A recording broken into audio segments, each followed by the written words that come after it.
por exemplo, separação de misturas, sensação térmica, dilatação e dinamômetro. Agora iremos ao nosso laboratório para demonstrar alguns métodos de separação de misturas. Para começar, demonstrarei o método da captação. Ele consiste em separar dois sólidos por meio de uma pinça ou com a mão mesmo. Aqui vamos separar o feijão do arroz. Ó. Primeiramente com a mão. E agora outro jeito com a pinça. É mais delicado. E assim se separa por meio da captação. Agora eu irei demonstrar a separação magnética, que ocorre entre dois sólidos, sendo eles um metal. Você faz isso com um ímã.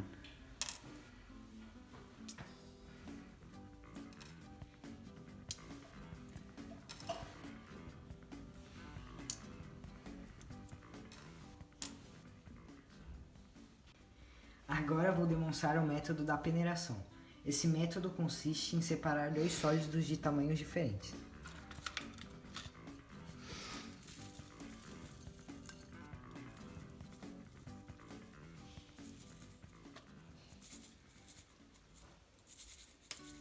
E esse foi o método da peneiração. Vou demonstrar agora o processo de decantação, que consiste na separação de dois líquidos de densidades diferentes. Aqui temos a água, que apresenta a densidade 1, e o óleo, que apresenta a densidade em aproximadamente 0,9. Então, com o passar do tempo, ele tenderá a ficar por cima da água. Despejamos aqui o óleo. Mesmo misturando a água aqui e o óleo, ele sempre ficará aqui na bordinha de cima. Sempre. Agora veremos um vídeo sobre a destilação. O petróleo é constituído por uma mistura complexa de vários compostos com predominância de hidrocarbonetos. Uma de suas aplicações é como fonte de combustíveis para os meios de transportes e para a geração de energia elétrica. Outra aplicação do petróleo é como fonte de matérias-primas, ou seja, de substâncias reagentes para a preparação de novos produtos, tais como plásticos, tintas, detergentes, fibras têxteis e medicamentos. Seja para ser usado como combustível ou como matéria-prima, o petróleo bruto, aquele que sai do poço, deve passar por uma separação de seus componentes que é feita numa refinaria. O principal processo da refinação é a destilação fracionada, que separa o petróleo em misturas mais simples, chamadas frações. Nesse processo, o petróleo é aquecido em um forno a cerca de 600 graus Celsius, sendo vaporizado. O vapor produzido é enviado para a torre de fracionamento ou coluna de destilação, que é um tubo vertical formado por bandejas horizontais dispostas umas sobre as outras com temperaturas diferentes. As temperaturas das bandejas inferiores são mais elevadas que as das bandejas superiores. Ao subirem pela coluna, os vapores do petróleo são resfriados. Quando uma fração desses vapores atinge uma bandeja com temperatura menor do que sua temperatura de ebulição, ocorre a condensação dos vapores e o líquido resultante é retirado da coluna. Os vapores restantes, que têm pontos de ebulição mais baixos que a temperatura da bandeja, borbulham no líquido e passam para a bandeja superior, onde o mesmo processo se repete e outra fração é condensada e retirada.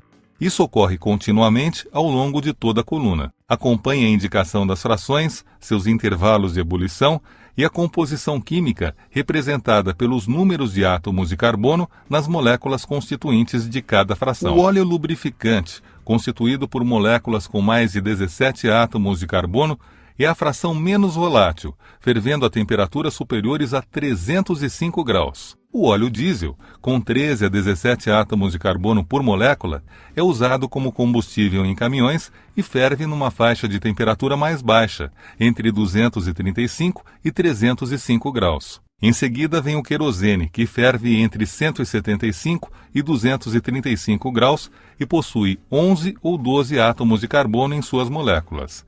Ele é utilizado como combustível em aviões. A gasolina, usada como combustível em automóveis, é constituída por moléculas que têm de 5 a 10 átomos de carbono e sua faixa de temperatura de ebulição está entre 40 e 175 graus. O gás, usado como combustível doméstico e industrial, é a fração mais volátil do petróleo, sendo constituído por moléculas que possuem de 1 a 4 átomos de carbono. O resíduo da destilação é usado para a fabricação de asfalto, que pavimenta ruas e estradas. Ele é constituído por moléculas com mais de 38 átomos de carbono e ferve a temperaturas superiores a 510 graus.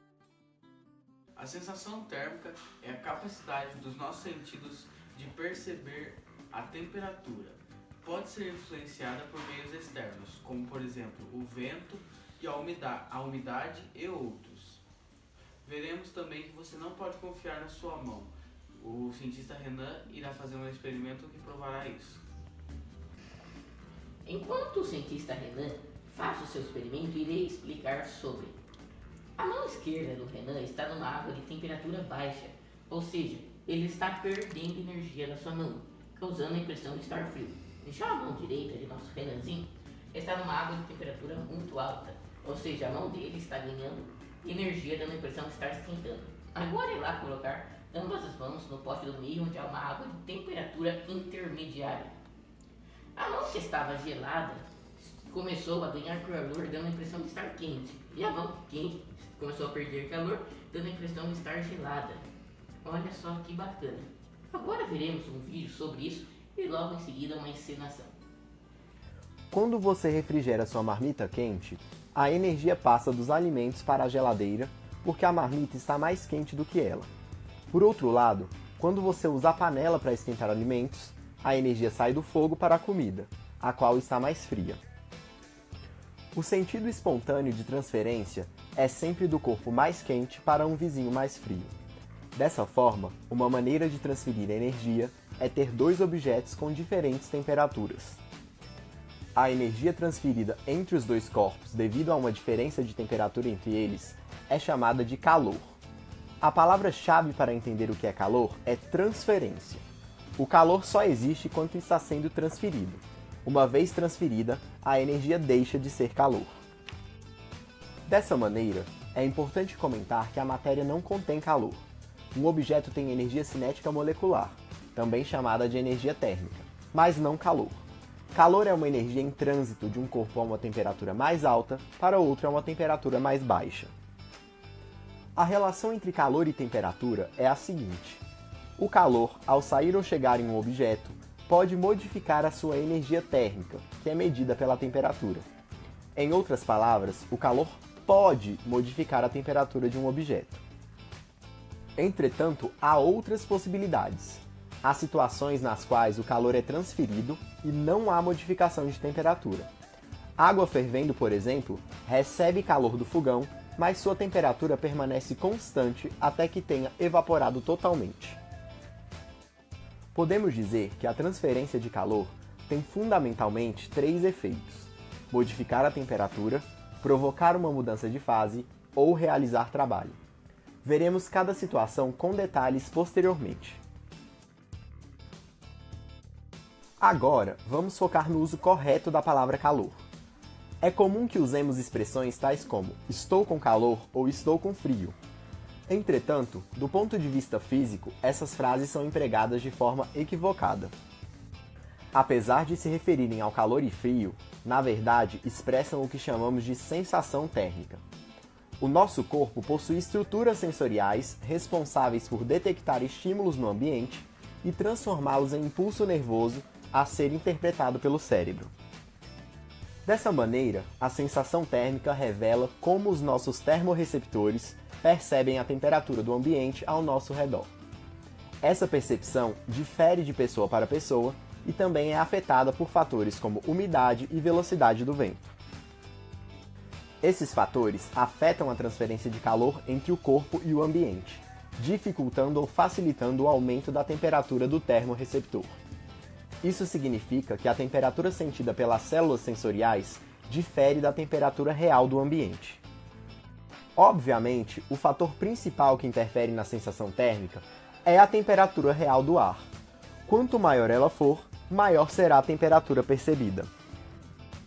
O segundo fator é a velocidade do vento. Se o vento está muito rápido, a troca de calor do corpo com o ambiente é mais eficiente, pois o calor passa para o ar, que se move e está sendo continuamente renovado. Por último, se a umidade estiver alta, o excesso de líquido no ar dificulta a evaporação do suor quando o dia está muito quente, mas facilita a perda de calor para o ambiente em dias frios, pois a água tem uma capacidade grande de receber calor.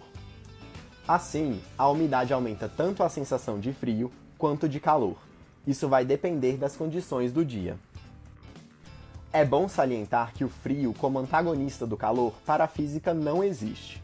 A sensação de frio nada mais é do que um efeito da saída de calor, que por consequência pode abaixar a temperatura.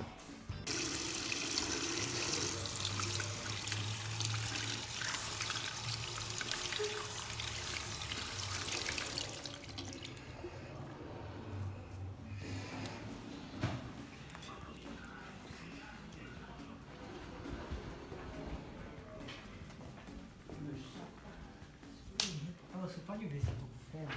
Posso? Tô sentindo meio mal. Caraca, meu, tá muito quente. Tá sim.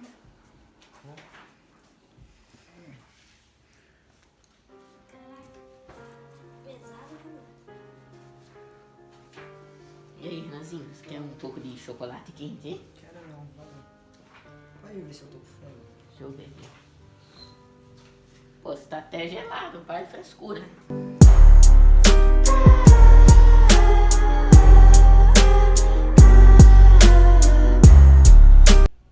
Agora eu vou explicar por que o Barel achou que o Renanzinho estava com febre e o Theo achou que não estava. O Barel, ao lavar sua mão com água gelada, perdeu o calor de sua mão, ou seja, esfriou. Daí quando ele veio aqui e colocou na testa do Renanzinho, que estava numa temperatura ambiente, a mão começou a ganhar calor, parecendo que ele estava quente. Já o Theo, que estava segurando uma caneca de chocolate quente, a sua mão estava ganhando muito calor, estava com uma temperatura muito alta. Então quando ele colocou na testa do Renanzinho, que estava numa temperatura ambiente, pareceu estar esfriando. Ou seja, que ele não estava com febre, ele estava com apenas uma frescura. Então vimos que não pode se medir com a mão e sim utilizar aparelhos especializados, como um termômetro. Agora eu irei explicar a dilatação e a contração. Na dilatação, as moléculas ficam agitadas e a matéria se expande. Na contração, as moléculas ficam menos agitadas e a matéria se comprime. Agora veremos 3 experimentos muito bacanas sobre esses fenômenos. Para começar os experimentos de dilatação, irei fazer o de dilatação dos gases. Para esse experimento você precisa de uma garrafa de vidro, uma bexiga e uma água em ebulição. Primeiramente você deve pôr a bexiga aqui na boca da garrafa, deitar aqui um pouquinho e colocar a garrafa dentro da água fervendo. Enquanto isso que acontece o processo, eu vou explicar o que mais ou menos vai acontecer. A água quente, ela vai esquentar o gás que está aqui e as moléculas vão ficar muito agitadas, expandindo. Então esse ar vai ter que sair para algum lugar, então ele vai sair aqui para a bexiga, fazendo a bexiga encher. Vamos ver. A bexiga já está começando a encher.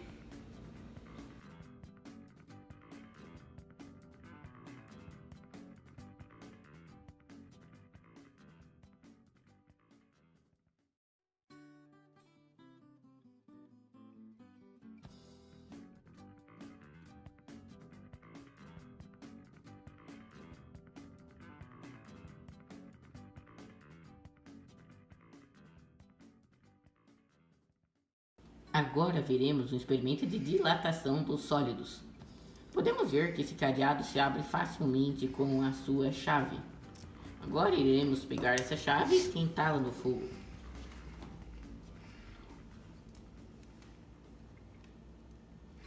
Ao esquentar a chave no fogo, as moléculas da chave irão se dilatar, ocupando mais espaço, fazendo com que a chave se expanda. Agora vamos ver se o cadeado irá abrir. Olha só, a chave não está mais entrando. Agora vamos colocá-la novamente numa água gelada para vermos o que acontece. Colocando na água gelada, ele irá voltar a se contrair novamente. As moléculas irão ficar pouco agitadas e voltará ao seu tamanho normal. Vejamos se o cadeado irá se abrir novamente. Olha só, muito bacana essa experiência de dilatação dos sólidos. Agora eu vou demonstrar um experimento de dilatação. Vocês vão precisar de um copo d'água,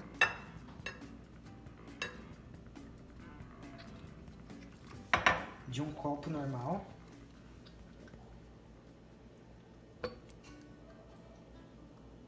e de uma vela. A água está subindo por causa que, com a dilatação dos gases, eles estão saindo e estão deixando um espaço para a água entrar.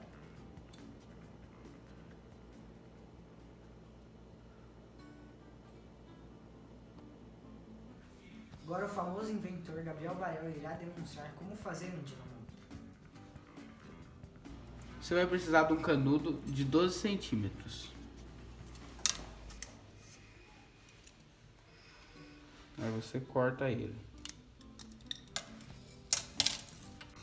Próximo passo é fazer uma régua de 12 centímetros.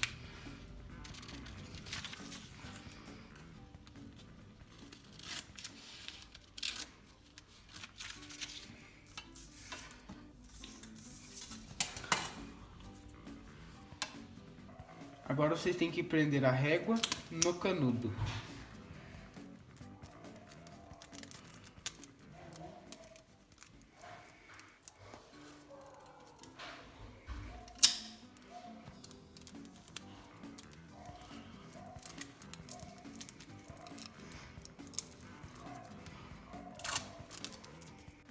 Você tem que prender o elástico no 12 com a agulha.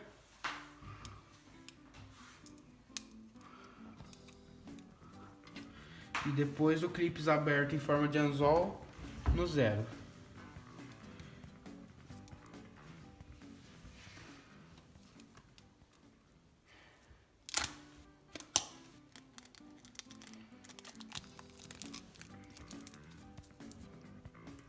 Você coloca o elástico no meio do clips.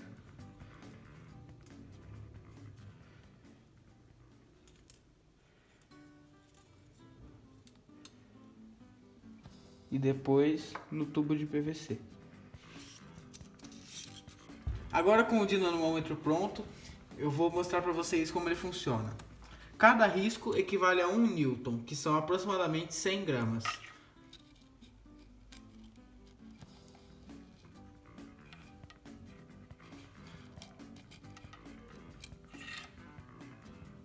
Infelizmente, o Coqueville de hoje já está chegando ao fim.